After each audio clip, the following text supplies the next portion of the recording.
Baik, untuk soal Lardy dan Rama, yang pertama yaitu jelaskan perbedaan sifat senyawa polar dan non-polar. Perbedaan sifat senyawa polar dan non-polar yaitu sifat senyawa polar larut dalam pelarut non-polar, yaitu contohnya NN-heksana, sedangkan senyawa polar larut dalam pelarut polar, contohnya etanol dan air. Nah, yang kedua yaitu jelaskan apa yang terjadi jika ekstraksi langsung menggunakan etanol.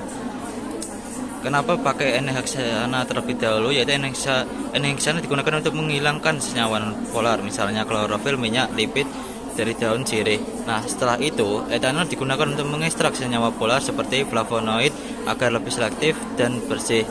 Jika langsung menggunakan etanol, yaitu senyawa polar dan non-polar akan ikut terekstrak bersamaan sehingga hasil ekstraksi kotor dan analisis menjadi sulit. Nah, berikan contoh senyawa non-polar dan polar dalam tumbuhan yang dapat ikut terekstrak. Contoh senyawa non-polar dan polar di tumbuhan. Non-polarnya yaitu ada klorofil, karotenoid, steroid, terpenoid, wax, dan senyawa polarnya yaitu flavonoid, alkaloid, tanin, dan saponin. Baik, yang pertama yaitu jelaskan perbedaan sifat senyawa polar dan non-polar. Senyawa non-polar larut dalam pelarut non-polar, contohnya N-heksana, sedangkan senyawa polar larut dalam pelarut polar, contohnya yaitu etanol dan air. Baik, untuk soal kelompok Lutfi yang gagal 3 kali membuat KLT ini, yang pertama yaitu jelaskan bagaimana jenis elemen yang mempengaruhi pergerakan senyawa. Nah, untuk jenis elemen tersendiri yang digunakan pada ini yaitu elemen polar, itu digunakan untuk senyawa polar naik cepat, elemen non-polar untuk senyawa non-polar naik cepat, dan kesetimbangan elemen disesuaikan untuk pemisahan yang optimal. Nah, yang kedua yaitu jelaskan tujuan menjenuhkan chamber dan mengapa tekanan tidak boleh terlalu besar. Tujuan dari menjenuhkan chamber tersendiri yaitu membantu elemen merambat secara merata dan mengurangi penguapan sehingga migrasi senyawa menjadi stabil. Nah, untuk mengapa tetelan tidak boleh terlalu besar, yaitu yang pertama mencegah noda melebar. Nah, jika volume tetelan terlalu besar, cairan menyebar ke segala arah menyebabkan noda melebar secara horizontal dan vertikal. Yang kedua, menghindari distorsi dari RF. Tetelan besar membuat pusat noda sulit ditentukan sehingga perhitungan RF menjadi tidak akurat. Untuk yang ketiga, mencegah saturasi fase diam. Jika larutan terlalu pekat atau bervolume besar, fase diam tidak spotting menjadi jenuh. Yang keempat, menyebabkan ekor atau tiling. Tetelan besar rentan menyebabkan tiling atau ekor panjang di belakang noda sehingga pemisahan antar senyawa menjadi kurang tajam dan sulit dibaca. Yang terakhir yaitu efisiensi pemisahan berkurang. Kualitas pemisahan atau resolusi senyawa terganggu, menyebabkan hasil analisis menjadi tidak valid. Nah, yang ketiga yaitu beri contoh.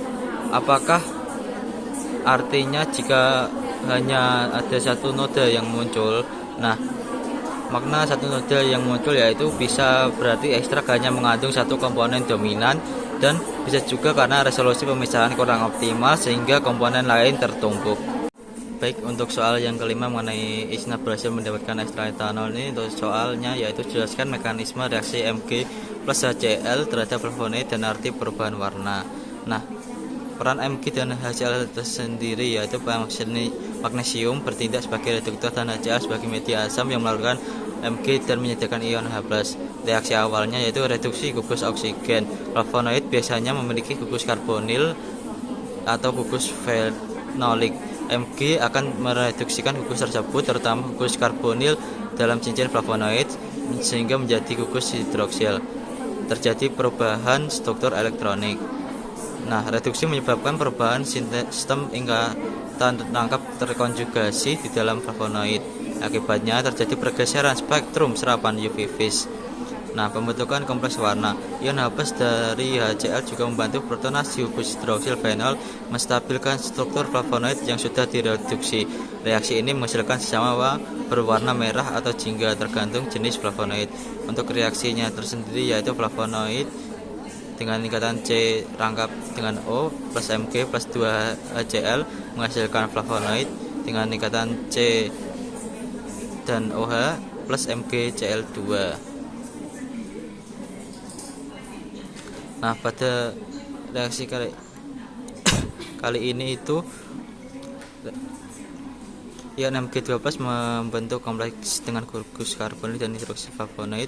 Ini menghasilkan perubahan warna merah atau jingga, dan perubahan warna ini khas untuk flavonoid.